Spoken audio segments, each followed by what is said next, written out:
tumepata nafasi umenipa briefing ya kutosha. Ni siseme briefing orientation. Na yale ulionishauri likiwemo la kuwaona wengine waliopitia kwenye ofisi hii nimelizingatia na nitalifanyia kazi.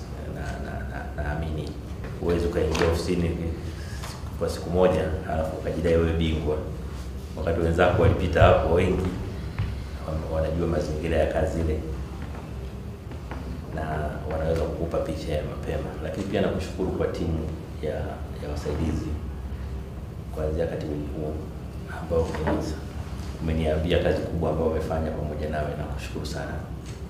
Lakini pia nikushukuru kwa kazi kubwa umefanya katika kipindi hiki cha miaka 4.5. Sisi tumepita nchi nzima tukinadi mafanikio ya serikali ya Mama Samia, Chama cha Mapinduzi.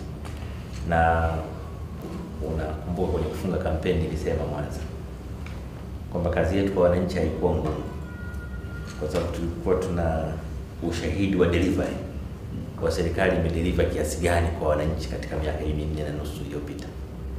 Na mambo yaliyofanyika mengi kwa mtazamo wa kawaida ni kama maajabu hivi, lakini yamefanyika katika miaka 4.5. Ndio iliyotupa heshima kubwa kwa wananchi kila tulipopita. Wamekiheshimu chama chao, wameheshimu serikali yao. Lakini katika miaka hiyo 4.5 wewe ndio ulikuwa msaidizi mkuu wa rais wetu.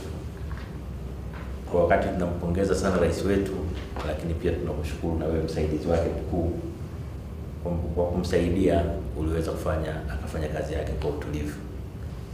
Tunakushukuru sana kwa kazi kubwa uliyofanya kumsaidia rais, na umenisisitiza sana umuhimu wa kuendelea kumsaidia rais. Na nataka nikuhakikishie kwamba nitajitahidi kadri ya uwezo wangu. Nikuhakikishie mimi nitashirikiana na wenzangu kwa kadri inavyowezekana kutimiza majukumu ya ofisi ya makamu wa rais. Lakini na wewe upo kwenye mapumziko yako, tunakuombea baraka na mafanikio, na usisite wakati wote kuna jambo la kutushauri, usisite kutushauri. Lakini pia tutakapokuja sisi bila wewe kutuita kuomba ushauri wako, naomba milango yako iwe wazi. Tutaendelea kutegemea sana uzoefu wako, na hasa ukizingatia habari ya uchumi wa blue umeletwa kwenye ofisi ya makamu wa rais.